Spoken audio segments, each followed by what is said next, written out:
Ça va, madame Makendeme Yo. Makendeme Yo.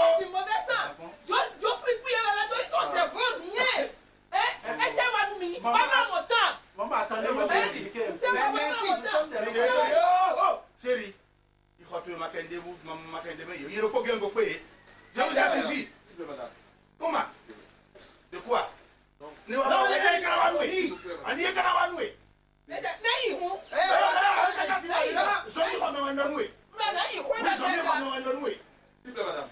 D'accord. Oh, zéro. Oh, zéro. Zéro, hein? Magnifique. Ça fait 3 fois il est venu voir ma femme. Bon. Et je lui ai dit qu'un jour viendra. Un jour viendra. La patate de maillot qui marche là. Papa, il faut me Quoi?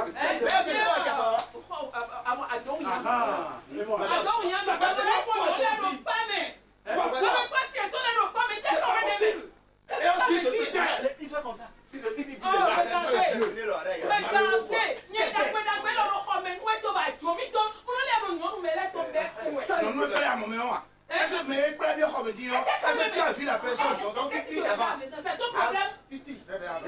ton problème. Regarde l'état de ma femme.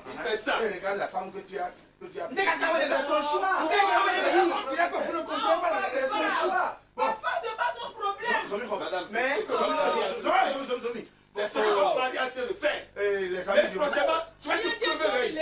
Je vais te crever l'œil, je vais voir. Je vous remercie beaucoup Oui. parce que vous avez vu que la chambre est libre, c'est pour cela que vous voulez installer ici. Oui.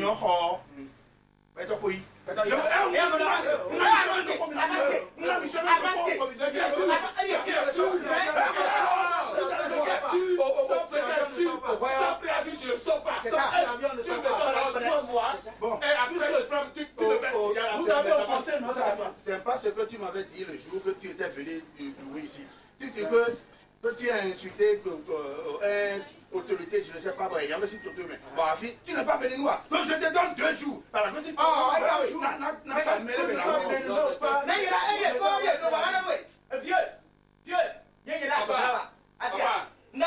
Attendez, tu vas me sortir d'ici à là.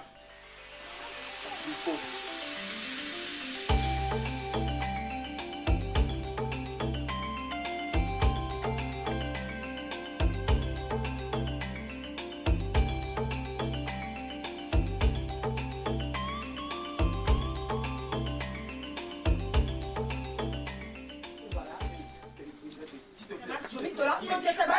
Non. Je ne dis pas, je ne dis pas. Expliquez-moi bien, on a compris. On a compris, voilà. Toi, tu pas à maman. Pas bien, non.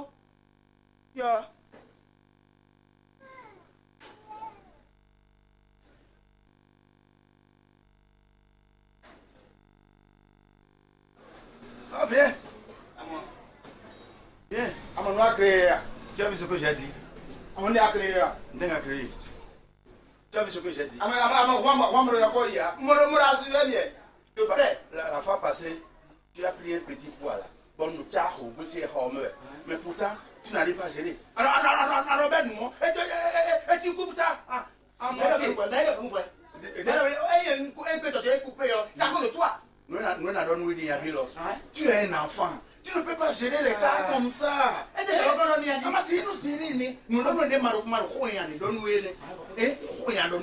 Mon frère, il faut gérer les choses à leur manière. Quelle manière je peux On dit que le petit marteau casse les cailloux. Mais au caillou, tu ne peux pas casser ça. C'est à cause de toi. C'est à cause de toi. C'est pas bon. Pourtant, si jamais on a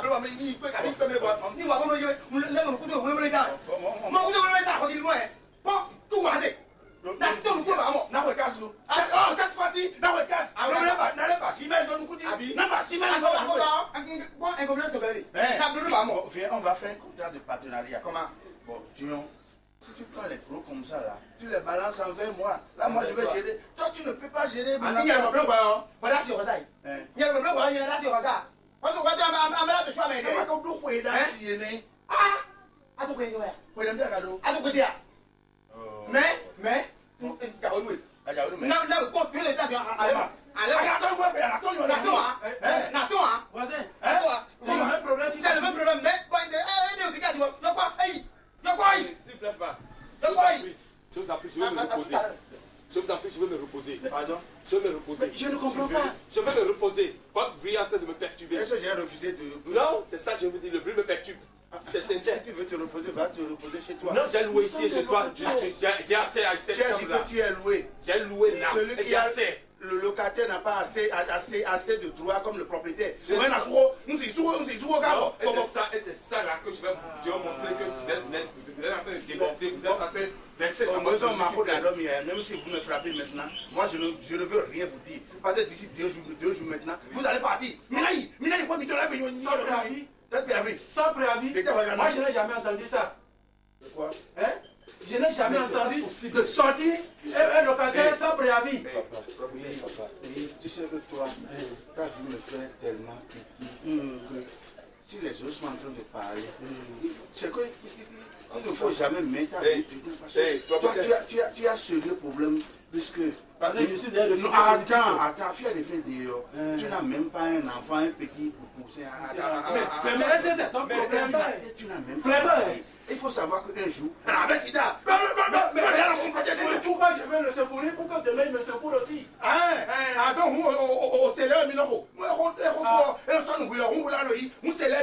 Mais vous êtes trop vicieux, monsieur le propriétaire. Qui est vicieux? Vous êtes trop vicieux. Regarde-moi ça. Qui ne te regarde pas. S'il vous plaît, s'il vous plaît. Est-ce que c'est votre problème? Oui. On va se reposer. Hey, s'il te plaît. Ah, j'ai reposé. Dans mes prisons, fille, attention. Et il a reposé. Nous avons dossier. Nous avons dossier. On n'a plus la vie.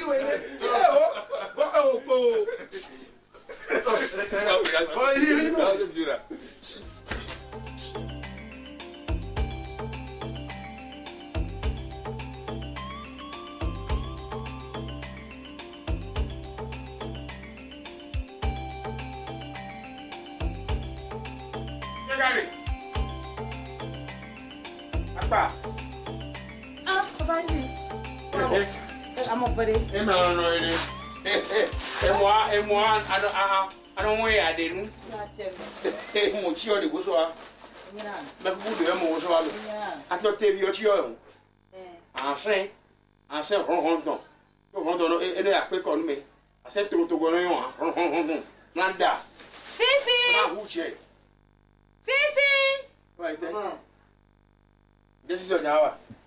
Hey, yao, pas blé, pas. Você ron, boia, blembo, menino, yao. Oh, Assim, everyone that take in Chabomoto, when I that if you are. Everyone that if you are. Sisi, eu vi ele ali. Não, dia da tarde, eu vou Sisi. I be any me de leme puri. No double Jehuka. Eu, já não ganho, tem dano. Ei double Jehuka. Tem dano. Não, dia da tarde, eu Sisi. Eu tenho que falar para ele. Yai, e quando vida, olha, não é que tá lá. But as a trap of it. Quoi, dans la maison. Visi do kweni lo me godi moya, lelo tapaje oya. Eh. E ma profit ya, e na me ya. E don e jion yon wani ya.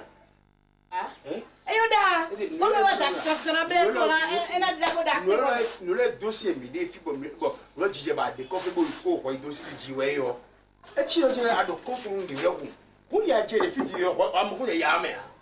Na je ba ko me akwedo. Me na akwedo.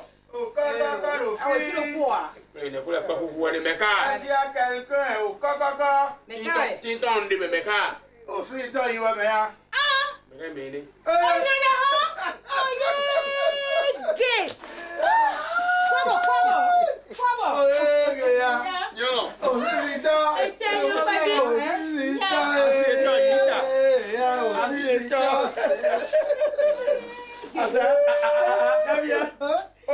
You know, probably the man there, amen.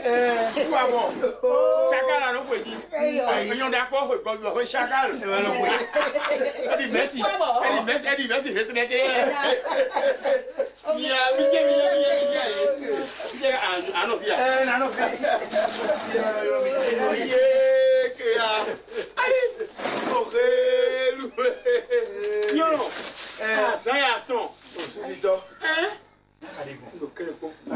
Na ton ko le afọ afọ di mi di me. Attends, Ablo sema ta samu. même si tu es sorti, je vais t'attendre. On fait un flip, mais on va faire série. Série, aïe.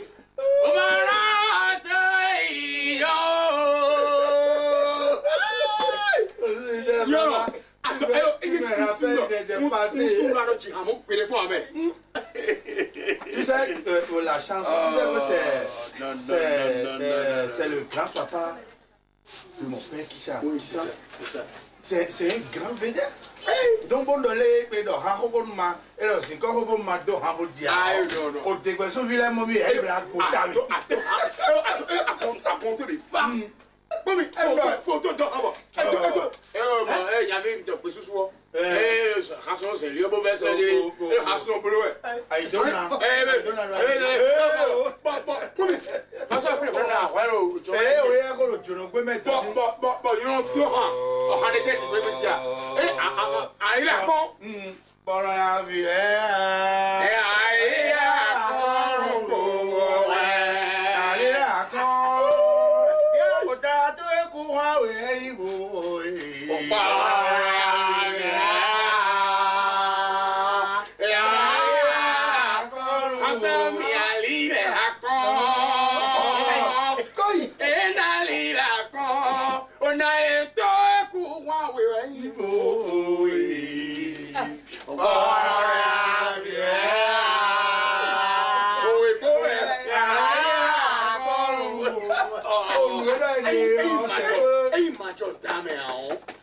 C'est que si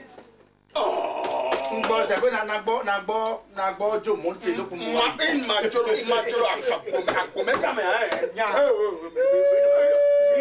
Oui,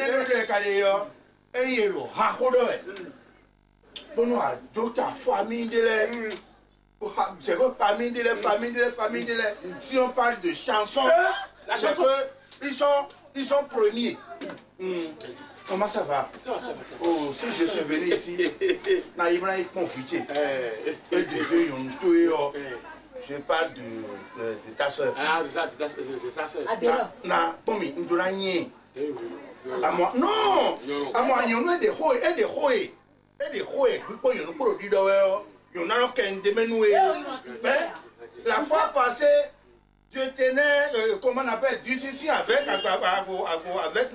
mes gars, comment on appelle le gars là. Au Rontof aussi, il y avait voué. Locataire, toi. Pourquoi on est dit, on peut mettre un cité à dire, oh, il est meilleur. Mais il faut ça, c'est quoi elle a commencé par m'insulter. C'est pas sérieux.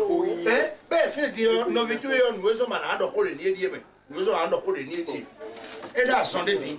Et là, son dédit, bon. Nous, ben, bon, et nous savons la riméon. Et ben, vous allez, non, va. Moi, les deux sont d'accord, moi, le d'accord. Et la dame, le d'accord.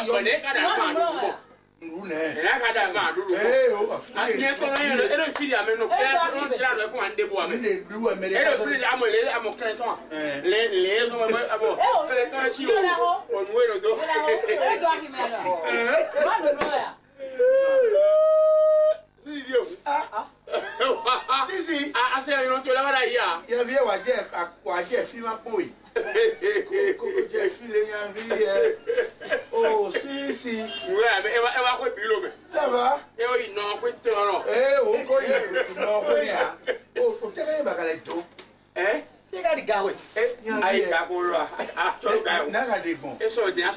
Ah, Gandia. Si, non, c'est tout nous met. C'est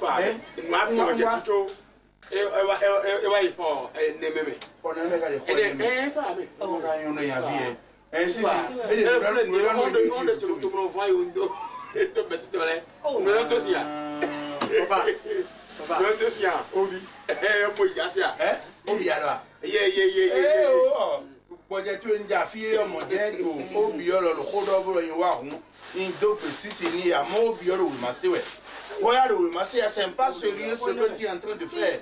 Ainsi, si. Il faut apprendre. Et Mayone. Au Morocco, on a notre vie au Covid. T'es vieux, Mila. T'es vieux, Mila. Vous préparez quoi? Ignam. Je n'ai pas compris. Ça veut dire que vous êtes en train de préparer quoi? Tévi. Oui. Ah bah, John Jaffibo, si c'est dans le noir, si on sait que bon, comment? Oh, allez, quand on a un son, vous t'es vu là, mais voilà que la vie de toi, t'es bien là, alors. T'es vu? La loi, elle a notre terreau. Mais au théâtre, Jimmy, et pompe, après ça, fait une étienne, mais donc, on ne pas c'est un balai, un balai, la moitié blanc, l'on a jeté d'eau, et un balai, la moitié blanc, jeté d'eau. Avant, si c'était assis, mais au TV, mais dès qu'on m'a vu le poids, il y avait le poids, je vous le montre. Mais dès qu'on m'a vu le poids, on n'a pas encore mangé au village. Et tu sais que dans pourquoi les sous à ton temps, et le cas de TV, les bons dans les bimaco bois, et il faut que le reine maco bou, TV.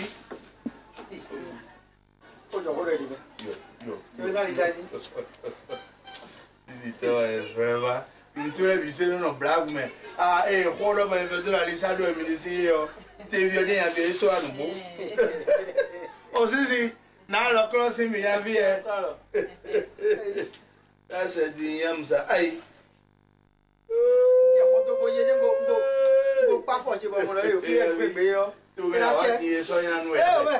Mais aussi si tu es là, tu connais.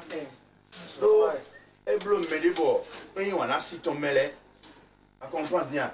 Et on a si ton mêlé bon, quel que soit le fafi de buena mode, et là quoi na ouais tout fou mais, à la doc benime, et là quoi na ouais tout fou.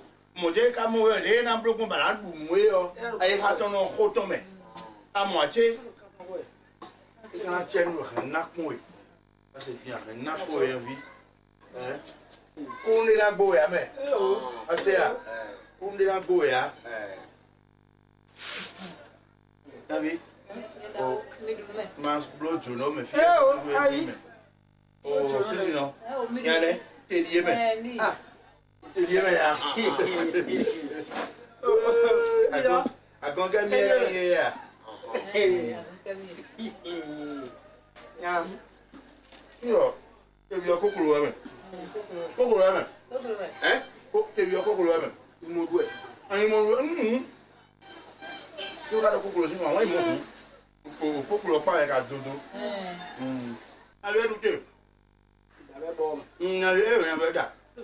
Mas se tiver lá, não vai ver. É verdade. É bien. Aí, tá, teve ali. Mais nous t'es comme bien, on savait que la personne n'est pas béninois. Comment tu l'as dit, la TV de l'oublier? Non, Et la première? Vous voyez où le tien est? Et au moins, on va me dire. Elle est pour elle. Elle peut pas. Elle peut pas. Ah, tu as oui. Vale, à monter là. On me faut mais oui, nous la grande voix. Tout ça que les noirs sont tellement. Comment on appelle?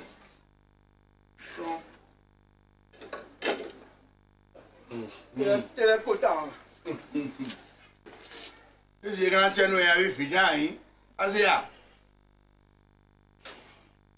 ijo no amuro belo fi o peto ni wa dagbe ya kono yo nto ko ro no mon tele pe budi o wale ya no ko la din yo ko la dun ne yo o di blabro oui, tant d'ici. Non. Nous le doudou, mais. Le doudou, allez, non, pas me laisser nous deux peu, puis, ma vie, voici ici.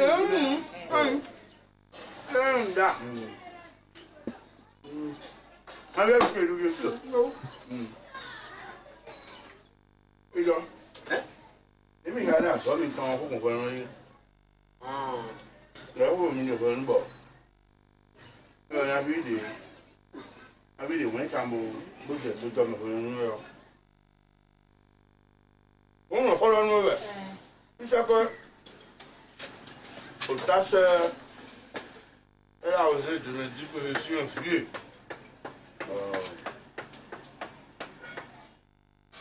Elle a tenu moi envie.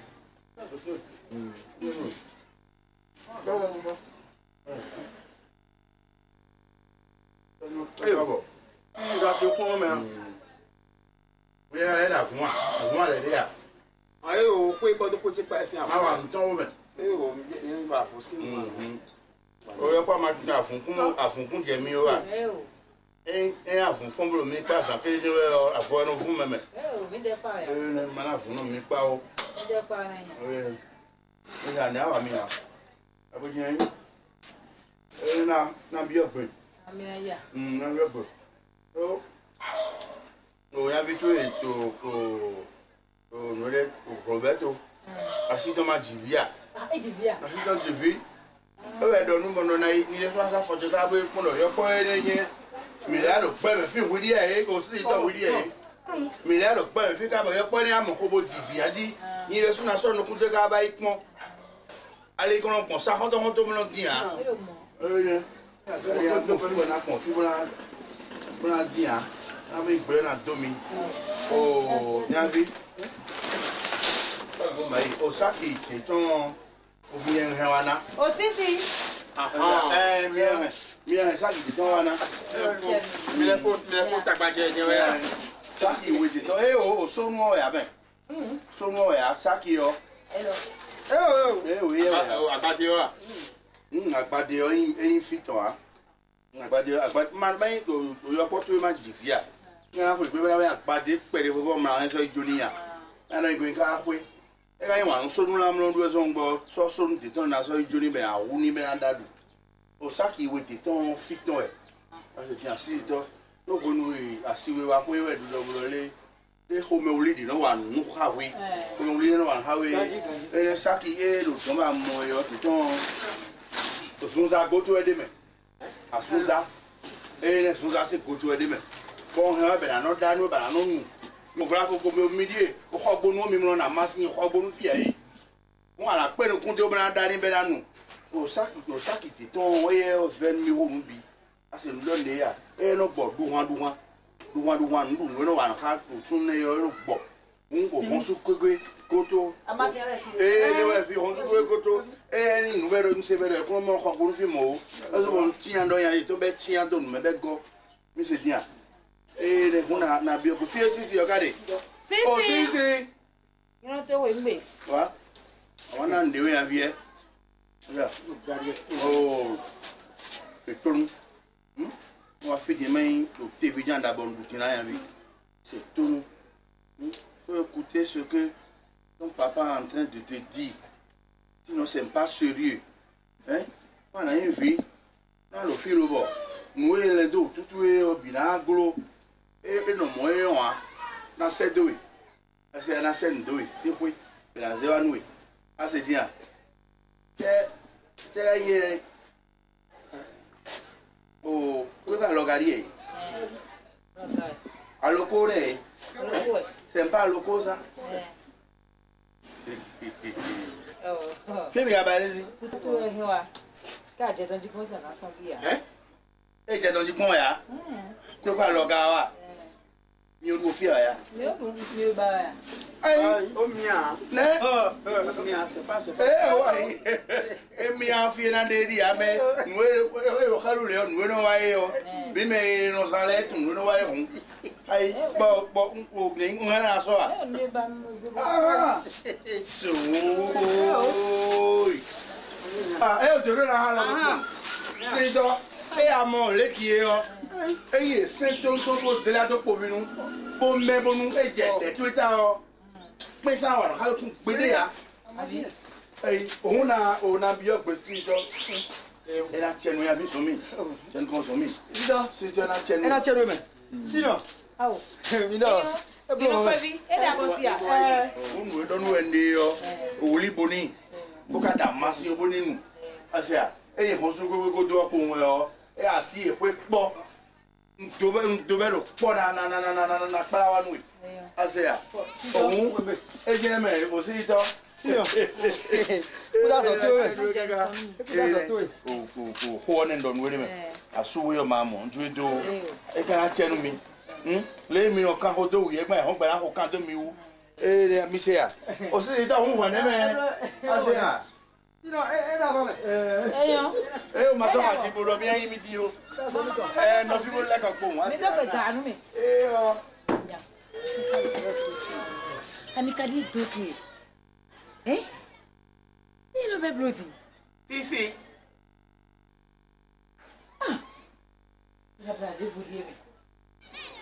What? You don't hear? Donne-moi à manger.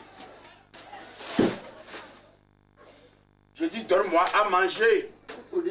Hein? Non, t'es goûté. Pour le faire fier ton. Adara, je vais vous t'aider. À soir dans le mouvement, il y a dormi. Et le. Fais. Non, t'es vu pour te faire fier ton. Et puis, on a tout me voulé, notre chien ne bougez pas. Alors, j'ai béton, mais j'ai mis awa, mais j'ai mon temps rouillé. Vous l'avez admis. Moi, j'ai mis la rouillée, j'ai c'est quand même.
Oui, à Conti, on me doit des.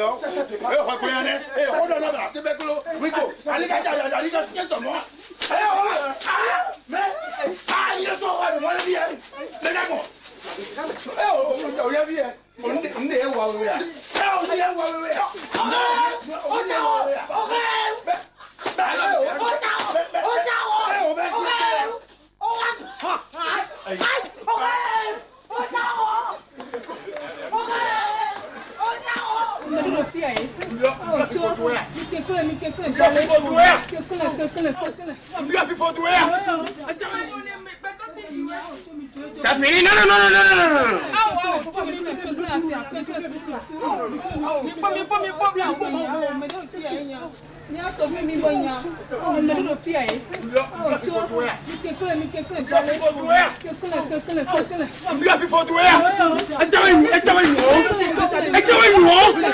Non. Comment? Qu'est-ce que ça veut dire ça? Papa.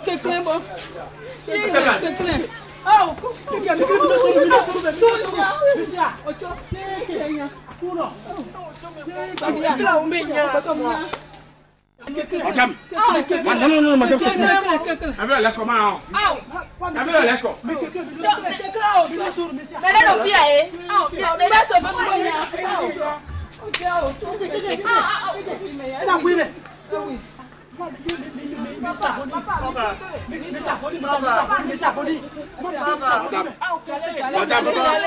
Madame. Non.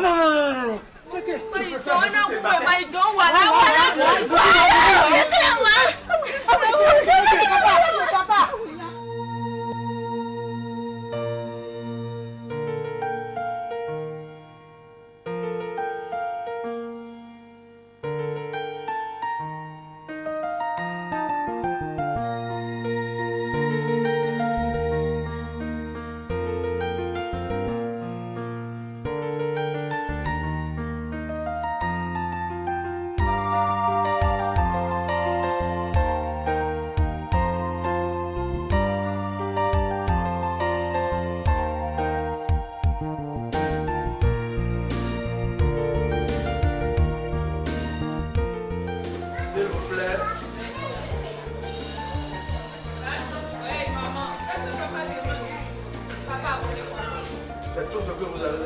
Non, on a du poisson braisé, la viande braisée, il y a du...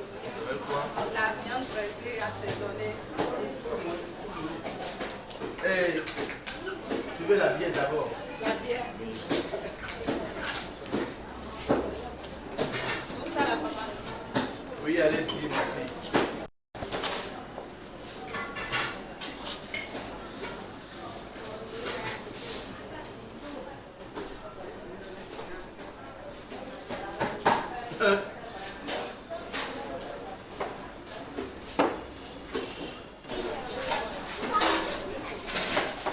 Madame, s'il vous plaît. Ah, je viens papa.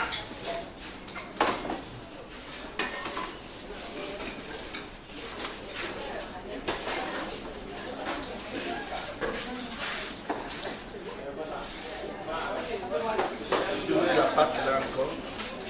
La pâte, voilà. Je veux deux. Non, elle n'a pas fini de manger ça là. Mais est-ce qu'on a fini? On a besoin de finir de manger ça. Je veux deux pâtes. Avec un peu de Que sauce. j'apporte. Oui, il faut apporter. C'est moi. Moi, je vais apporter. On va non durant nous. C'est bon. On va non durant. Na économie bleu. C'est bon, ah, on va voir.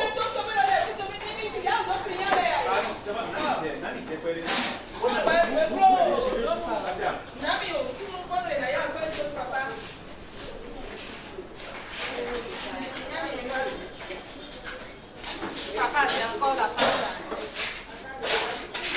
Je mets la sauce là, s'il vous plaît. Il y a la sauce là. Non, s'il te plaît. Dans la vie, Oui. si tu as trouvé de l'argent, il faut manger. Oui, mais vous n'avez pas mangé. Non, je n'ai pas besoin de finir ça. Les mots sont devenus. À peu près comme vous à prendre. Comme tu veux. Ah, c'est bon, tu m'as envoyé le sou, il a pas aidé. Oui, mais là, c'est à nous, papa.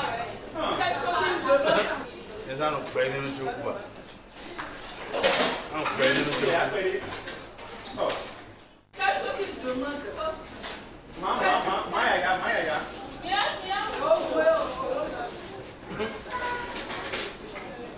Non, Maya, de grâce. Oh.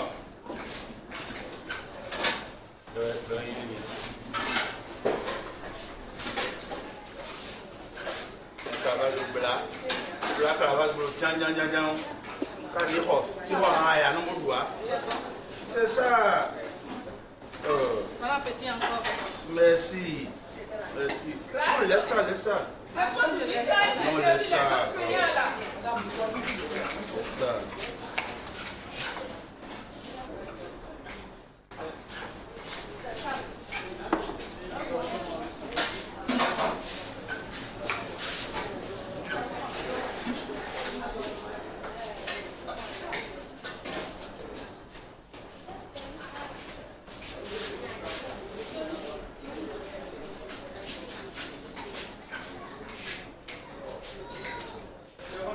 Oui. S'il vous plaît, Papa, madame. ça va, c'est bon maintenant. Pas encore.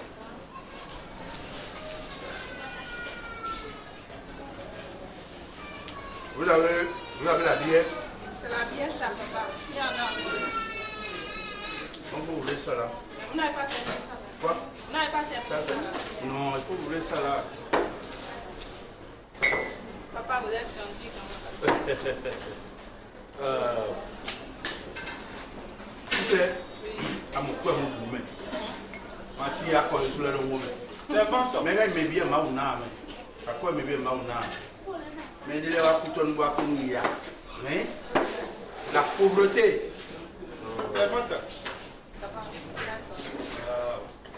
C'est bon. oui, on est en train de servir papa. Mais je suis aussi un client. N'a pas fait au Watawi. Hé, papa, viens. Oh. Ah, et oh, madame, arrêtez. Il doit faire au Watawi. N'a pas fait au Watawi. Il y a une autre sabbat. Viens, diamant. Et au Watawi. Il y a une sabbat. Oh. Non, ça va pour ça. Non, voilà, il faut y aller. Bon, non. Il sape l'eau. Ah, il sape aussi. Il sape l'eau. Bon, mais le chrétien. Merci beaucoup. Merci souvent. Voilà, merci. Oh. Regardez.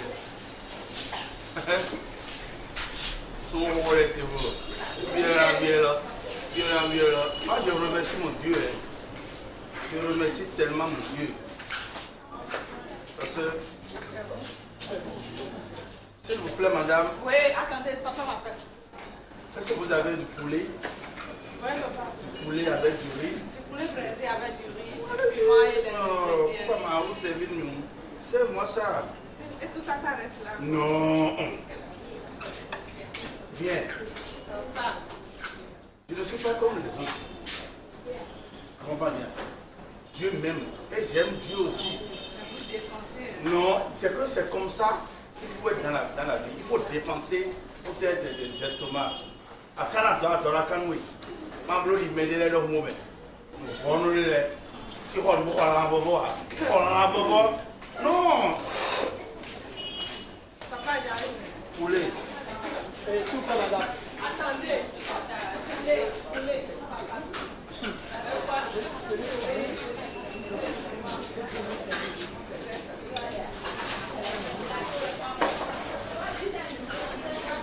Papa, on va manger les autres. Ah. Il y a du poulet. Comme vous ne voulez plus la sauce, il y a déjà de la sauce. D'accord. Vraiment, tu es respectueuse. Hein? Oh, papa, c'est grâce à vous qu'on est là. Ça peut aller. C'est bon. Et vous avez Sprite? Oui. Mais il y a fondant, il y a pourquoi la même. Non, donnez-moi Sprite. Une remarque, madame. Une remarque. Comme aussi des gens, c'est tout en fait. Vous ne payez pas à boire, vous êtes assis. J'ai demandé Sprite. S'il vous plaît, madame, je dis Oui, Sprite. papa, oui, Sprite. Mais c'est pas sérieux ça. Mais le couple, il dit c'est juste. Le couple, il dit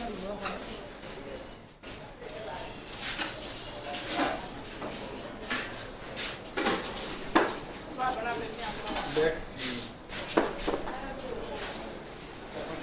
oui, c'est quoi? Ah, ça c'est fini. S'il vous plaît, madame, Oui, papa. vous pouvez avoir du torchon. Alors, papa.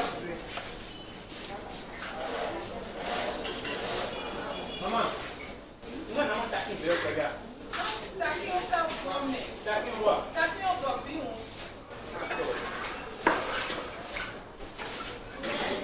Pensons d'un là, oui, Taquer moi. Taki, ouais,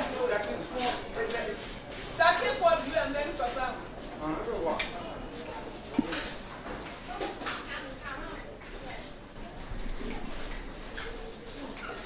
Vous êtes. Oui, papa. Dans la vie, si tu es mauvais, c'est comme ça que tu vas te mauvais. Pourquoi vous dites ça? Moi, je ne suis pas mauvais dans ma vie. Je travaille. Mais vous ne mangez pas. Non, tu vois, je ne Vous mange ne pas. mangez pas, vous payez à Moi, manger. Même ils n'ont pas. Eh oh, à ma besoin de dire, nous pouvons nous dire, nous avons Il m'a fait à une autre.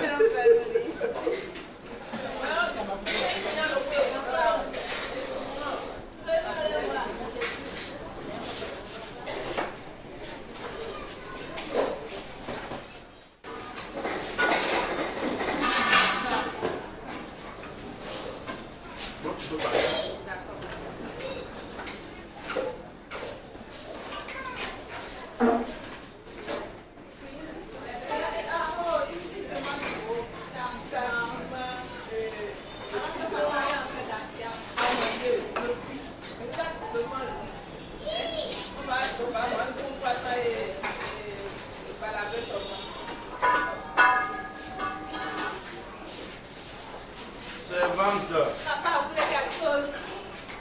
c'est tout ce que vous avez comme à manger. Papa, qu'est-ce que vous voulez encore? C'est fini? C'est presque fini. Ou bien je vais demander à maman s'il y a encore. Non, ça va, ça va. Vous n'avez pas de l'appétit. Attendez qu'à vous m'en donnez, vous avez mais ça va.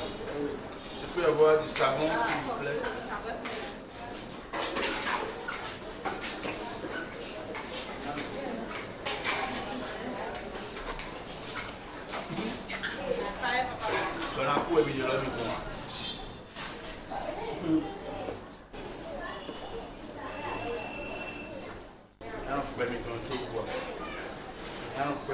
Tu sais que c'est pas tout le monde qui va rester à Cotonou. C'est vrai, papa. Non, c'est pas. Non, ma fille. C'est vrai. Comprenez-moi, c'est pas tout le monde qui va rester à Cotonou. Il y a des gens. Papa, on peut ramasser ça, les mouches. Non, laisse. Pourquoi les mouches aussi mangent? Laisse les mouches. Il y a des gens, ils ont trompé leur destination. Ils ont venu s'installer à Cotonou. Alors que leur place, c'est au village. Village de Durano. Les gars, pour moi, petit Cotonou. Mais des gens comme. Mais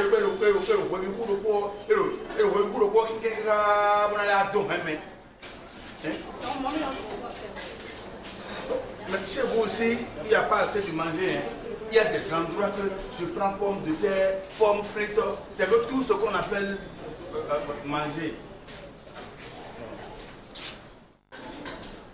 Donne un gros mieux, servante, s'il te plaît.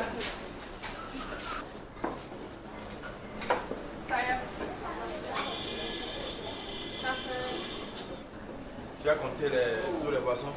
Non, ceux que vous n'avez pas ouvert là, on n'a pas de... Non, il faut compter. Ah, Roberta m'a dit, elle doit aller dire. On compte ça dedans. Non, matériel noir, et le final, mon temps, moi. Bien, vous allez compter. Non, c'est bien un truc, vous n'avez pas. Est-ce que vous avez du vin? Et on a du vin. Là, vous allez digérer correctement. Là-bas, c'est. Ça, c'est du vin. Oui, c'est du vin. Vous voyez ça? D'accord. Si on mange, on doit boire du vin. Je ne sais pas si vous aimez ce vin-là. Ça, c'est. Baron de Tilac. Oui, c'est ça. C'est Tilac, non? Est-ce que monsieur ça? On l'appelle Tilaco. C'est monsieur Tilaco. Moi ça. Je vais prendre ça. Moi ça.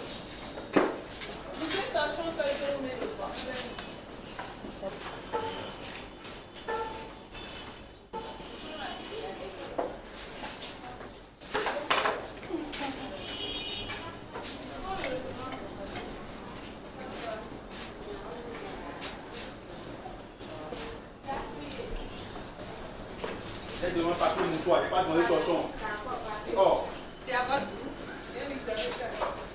Mais c'est quand même du bon vin. C'est le meilleur qu'on a, ça. Ça va. Tu as besoin de boire du vin. Vous pouvez prendre un peu. Non, ça va. C'est pour ça, ça va. Ça va.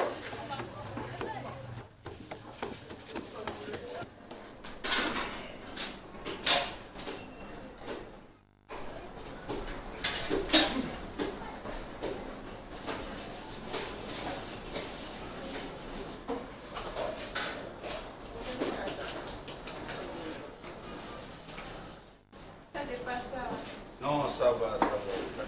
Merci, papa. Oui. Vous êtes vraiment gentil. Non, c'est gratuit. Bonne digestion à vous, le Oui. papa. Merci. Est-ce que c'est... Pardon. Addition.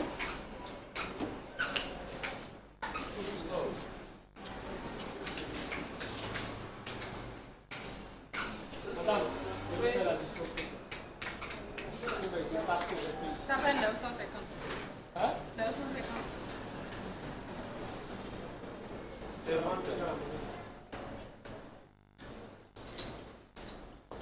C'est ventre. Ah, c'est bien. Addition, non? Oh. Je vais laisser un déguisement ici. Vous avez pris 3 pâtes et maman 2 pâtes. J'ai pris 2 moments 1. En plus, la sauce 100 francs. Ah ouais, 600.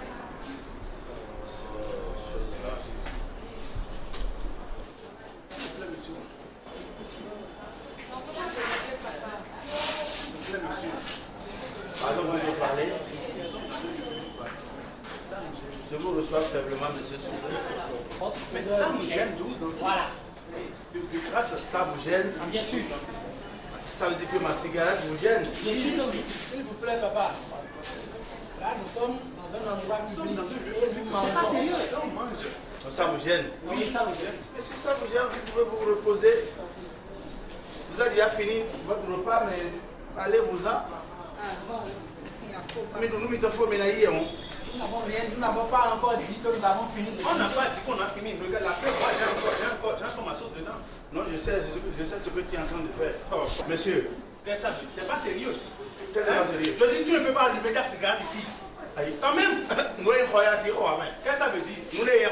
Tu ne peux jamais payer ça. Tu ne comme ça, toi. Ça veut dire quoi? Tu regardes ce que tu appelles. Ça là, c'est pas de la remise, ça. C'est du gaspillage. Mais ça là, c'est du gaspillage. C'est moi qui ai travaillé. Non. Tu as travaillé pas, ça, je m'en moque éperdument. Maintenant, tu éteins la cigarette. Tu éteins ça. C'est fini. Oui, c'est fini. Nous sommes dans le public ici. C'est bon. Qu'est-ce que ça veut dire? C'est vrai ce qu'il dit. S'il vous plaît, papa. Toi, tu as de l'argent comme ça. Vous avez de l'argent. Respectez tous ceux qui sont là. Qui n'a pas de l'argent? J'ai de l'argent aussi. Même si c'est 5 ans qu'on a dépensé ici, mais quand même pour respecter nos 5 ans. On est humain. Les minanones, Non, les Ça veut amis. dire quoi? C'est comme ça que vous allez rester. On est fiers. Ah oui. Il y a le place mettons on a envoyé côté nous. On est très Ici, on veut l'air. Vendeur de gay. Vendeur de cocaïne. Vendeur de drogue. Comme ça.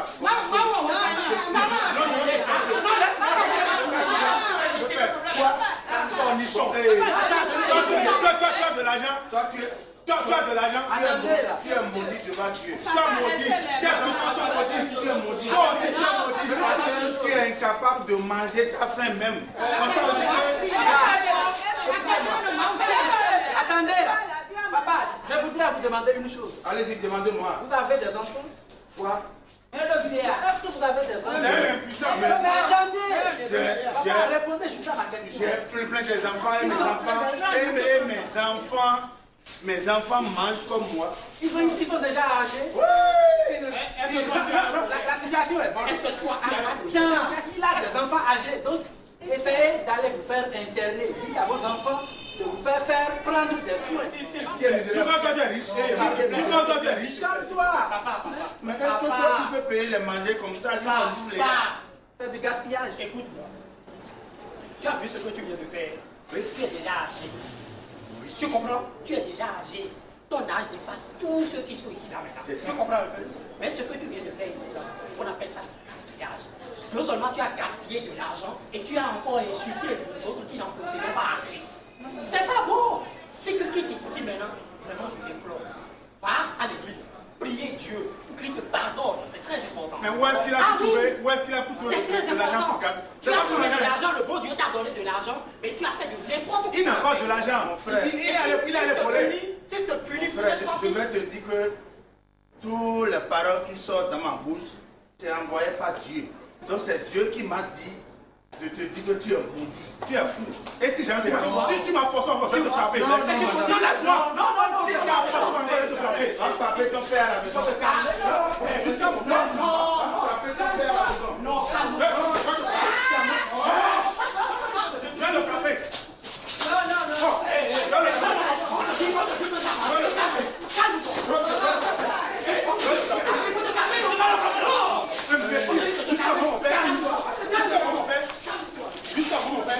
Ça va.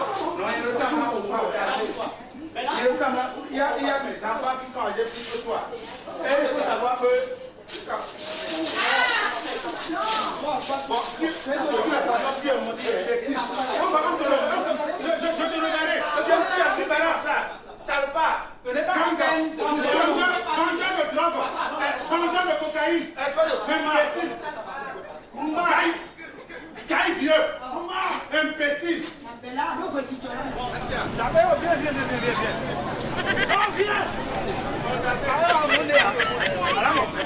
Tu as de l'argent. On a de l'argent, mais on a des projets. Espèce de salaud. Un pauvre comme ça. Je pense à mon avenir. Comment construire ma maison? Comment acheter ma voiture? Putain de merde, va. Bon, mes chers frères,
Tiens, vous le pouvez amener.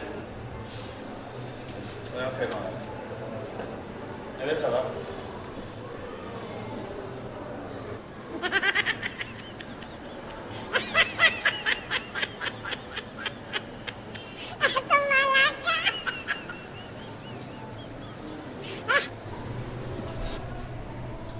Allô? Hey, ouais. Ça va? Regardez-moi. Priez Blondie. Non, je suis en train de prier. Oui.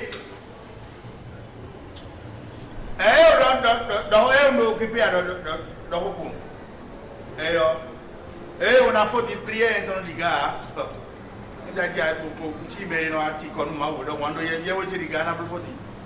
Tout à l'heure. Bisous. Je t'embrasse aussi. Amitié de bois. Je peux te regarder.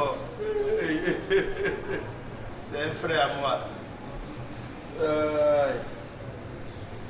Alors.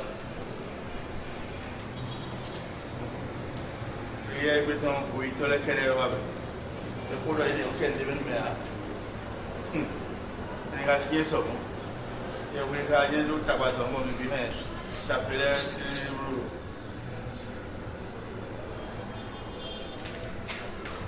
Allez. Allez. Mais on a dit. Il y a allé. Oh. Il y a une idée.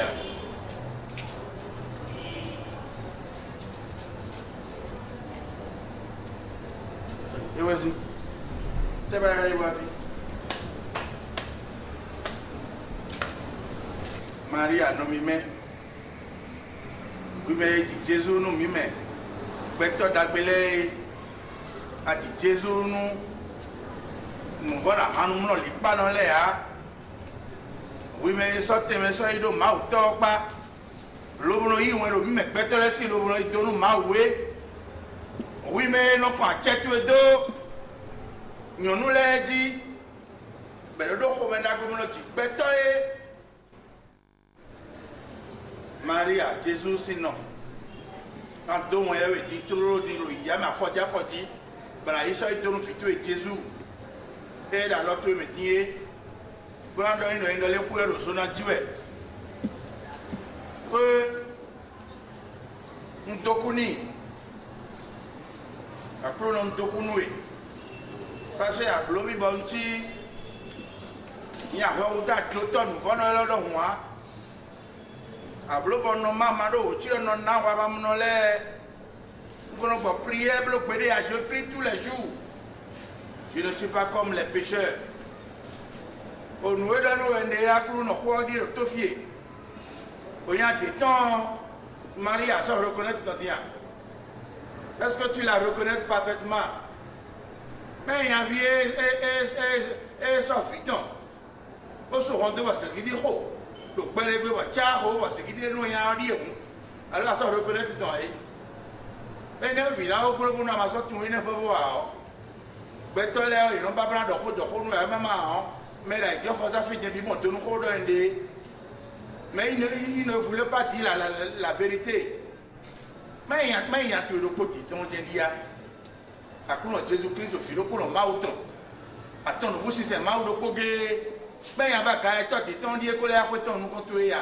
Moi, avec des gens qui reconnaissent tout en haut. Nous donnons un délire Maria. Quelqu'un nous dit, il y a maintenant, il a fait tout et Jésus. Beaucoup de nuit. Moi, dans les filles, nous on dit, il y a eu des mains à l'air. Et il y a eu des pains, et tout a dit, il y a des souhaits de l'eau pour aller. Et nous couillons, nous couillons, et là, il y a nous couillons, le faux. Mais nous sommes fatigués. Les gens comme ça, nous sommes fatigués, ils sont parmi nous. Ils sont en train de nous polluer. Il y a un virus. Ils sont en train de nous virer. À Clounon, non, même Maria. Attends, nous si c'est mal de côté, Michel, il y a Saint-Michel d'eau.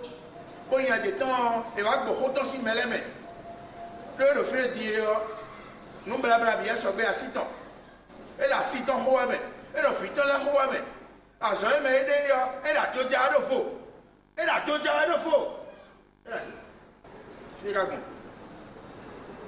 tu as tout temps comment mais là c'est comment mi blalo ni beto si kono ya mi blalo ni beto ya me la ho figa mo ai mi to akrono suspendu ya we beto de khosa e mai me reposi prière be khosa igbe o tant que ho ye de ma passer ya me reposi prière ma passer o Maria ka do to ho de ndebo ye me wa fi yo ye bi le ko sa e kwe bo to ho e to le ko mai ya de pe bo wa no te ko mai ya to ba fi ke wa ko to we ko we.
Apollo, je te remercie beaucoup parce que tu connais les hommes mauvais parmi les hommes bien. As-tu envie de t'en dire?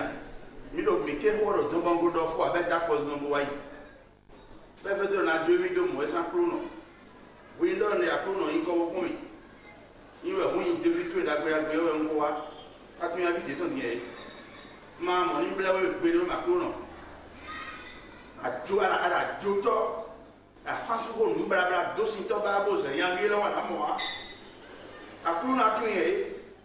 Alors, je continue. Maman, il y a autant maman, il s'est pédé à Kouno.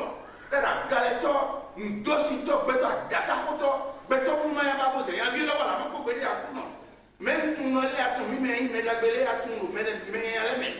À Kouno, Manon, mais les blés, il peut dire aussi. Moi, je dois sauver mon dos, bêta la main.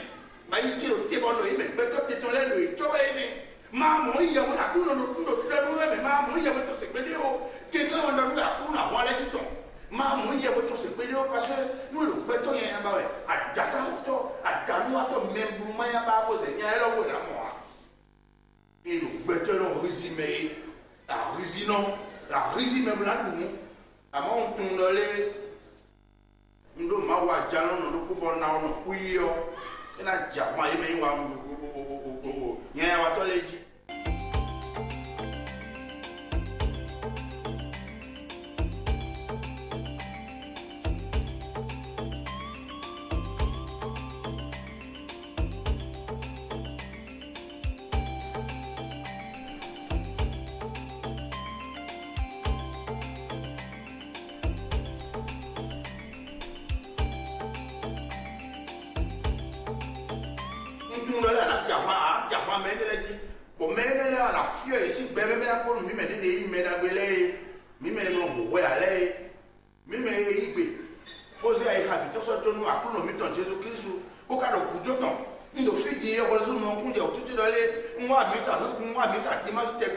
je donne 20 000 francs et on en enquête.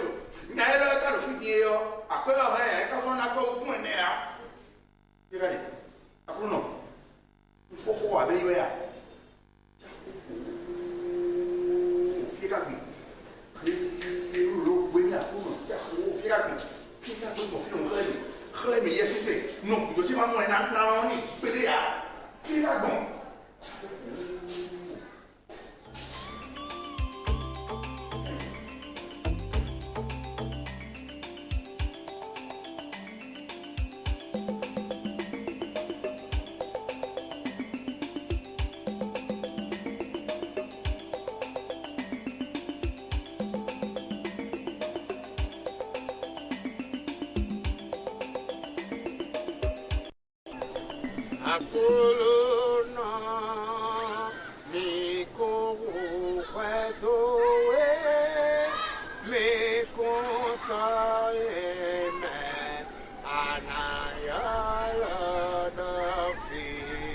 Dieu ne veut pas la chanson d'un pécheur. Dieu, tu ne veux pas la chanson, hein? Tu te rappelles bien le jour que tu m'avais dit que tu ne veux pas la chanson. Ah bah, va autant une chanson, hein? À Kouno. À Kouno.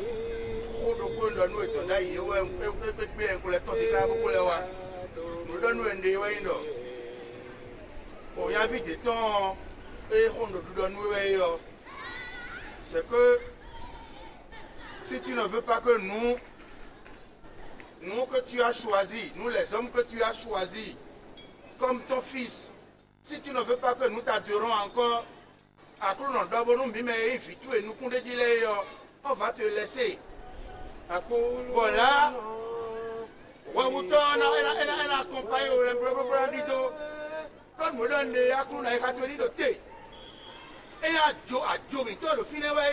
le gars, il est tellement terrible dans ça. Si c'est la corruption, elle est sienne de l'homme, mais nous avons il y a la Gaba, il est le premier. Parmi les Béninois, il est le premier qui a le couleur du jupon. Pour les siens de la Gaba, mais moi, tu me mets d'assir au Kobo là alors. Pour le peu de Dieu, le roi. Et quand tu me mets nous mettons, mais nous sommes dans la Wamamonole. Nous faisons dire Wamamonole, Dieu n'en a quoi. Nous coûtons les nonna. Mon Dieu, là, mon pote en oya. À la photo, non, nonna. Il y a un mois de filles, quoi, ton doigt, qu'on a zéro, hein. Écoutez, il y a. À quoi on écoute, il est encore parti. Pour cette fois-ci, je t'en prie, Dieu, aie pitié de moi. Il faut lui faire quelque chose. Moi, c'est une des petits moyens, il y a une fille qui va faire si l'église est une fille. L'église de l'église.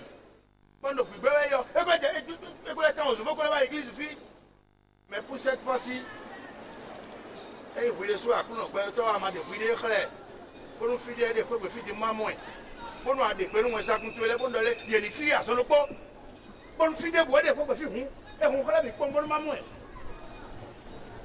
Regardez. Fille à Rabio, fille de bon, pour nous faire des frères, vidéo casse on a bio ko te ko tu na do na ha ye yo era ala ye yo se era ye yo se pere ya ma on a prié c'est mon pere assez ka bio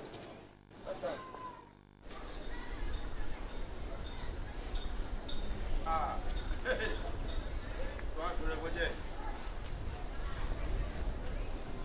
Boje.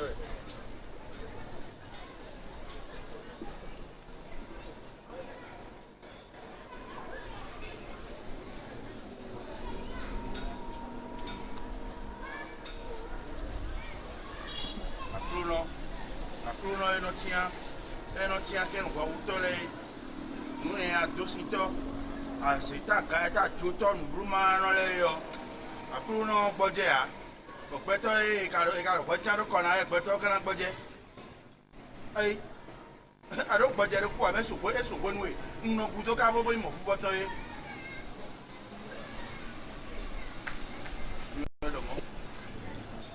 cambier de l'homme monsieur cambier de l'homme monsieur pardon quel est votre problème vous me parlez je dis quel est ton problème au juste je suis en train de prier quel est ton problème mais monsieur c'est trop c'est trop passage mon passage à la limite ça ne va pas je vous ai dit mais maintenant je suis en train de prier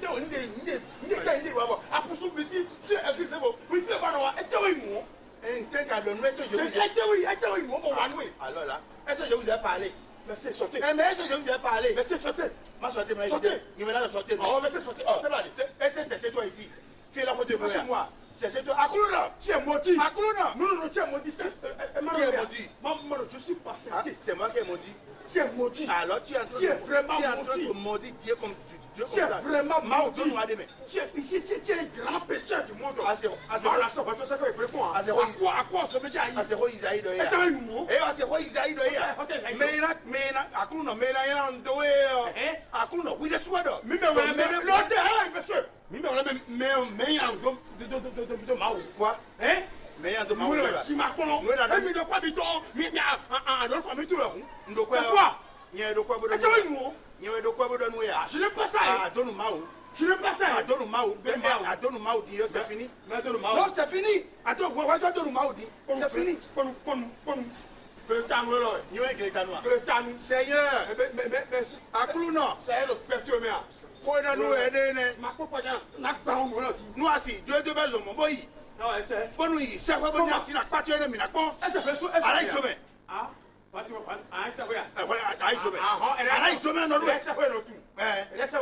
Non, il est tout nous prions chez Bleuet. Nous prions, nous prions chez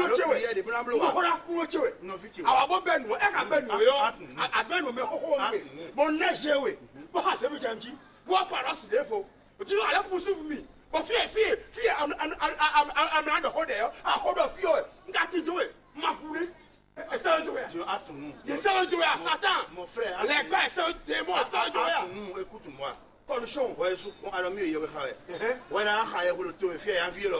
Nous avons dossier. Nous avons dossier de tour fier avec un couteau. Alors, il y a le fier. Mais nous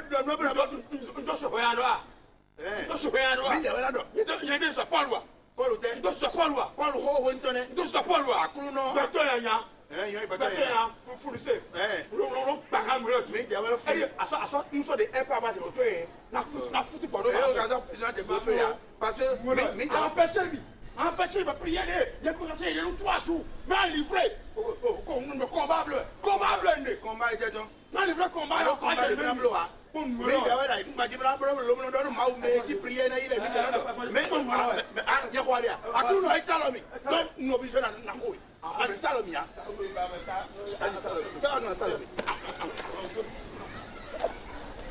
oh ciao, mais les filles,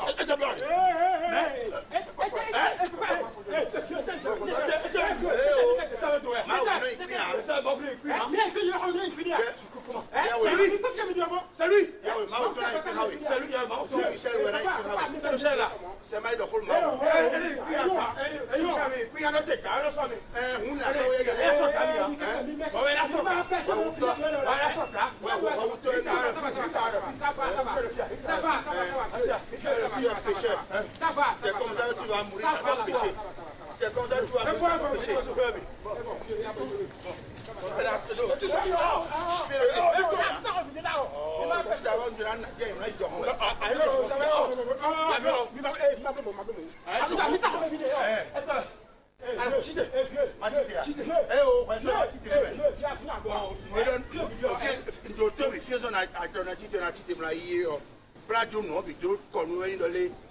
Jésus s'est évité de ma horrobé, et mi film me lay me mi me mi quoi faut comme de me filer quoi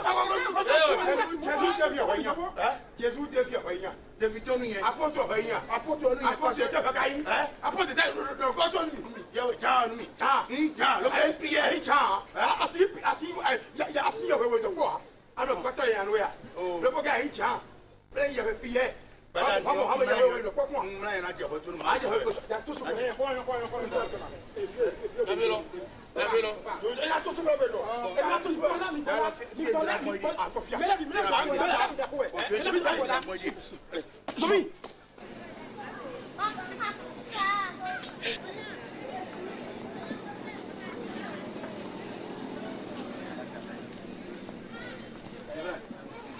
Oui, Evan. Oui. Aku pernah ada ya? Mau ada jadi dah ibu. Mana? Vinu fono di. Saya vinu fono di. Ini pun nak bela bawang. Bila itu terbaik kalau mau kita di sini. Kasih ini. Ini kita sih ya. Kita. Kita mana ya? Kita dulu juga. Kita sani ada kau di sini.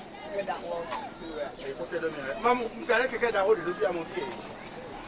Ni you know, we look to we want to see ngare. But keke da ho de ko better we blue yo. Ni we do dia. Ni ti yo.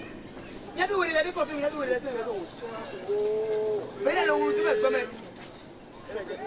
Ada ni ya. Un bet no do call me. Keke sani ada ho. Amo wono keke wa fi e. Mamu ne nyanko amo tongo si ai. Tede ko ya gari ko no. Wa mi ya bi we le ko. Be na lo tu be come. E fa tu be dai zo ba e ko file. Ba ko yilo mi hu. Mai no calve fini bro. No calve bro ye ka ko no tede ka no ko me ya. Ko no bana na gbe ti we di ma la ja fo so ji we ya. Mai ko ki. Amo no we to pe me di ka be aso ke de ti ya. Ah, c'est que gâté effectivement. Non, mais quelqu'un te non regarder dit non, quelqu'un a vu. Mais si quelqu'un doit dire. Et pourquoi je fais quelqu'un qui est et bon, les gars ils vont pas nuit. Mais moi et bien que mon yabi quelqu'un d'accord depuis mon yabi les bon. Mais c'est pas plus le film et ils ont les on va c'est que un peu bon hein. Akuru bolé koi bulo aso c'est kunu bla no che momo ya. Bokato ho en ka de. Ko gbata ayi lo nukun yan ni ma bi nukun la gbele me sin ti wo ndo en de yo. Akpo wa to si le nkan bo keke bo wa. Wa ele sa wa. Keke aka ti wa de. Je comprends. Les bleus qui quelqu'un de confiance, les bleus quelqu'un qui est wa mais quelqu'un ils sont de be. Nga o quelqu'un de ga nrin ya me. O quelqu'un de ma nrin ne. One day I know for Nasaya. We are not, we are going to for Nasaya. Men grano to send a casa y pata. C'est ça, pas mal, ma découragé. Non, ma découragé, non, parce que quelqu'un n'a rien. Ma découragé, ma découragé, quelqu'un n'a découragé, quelqu'un n'a pas de bon. Tout ça. D'accord.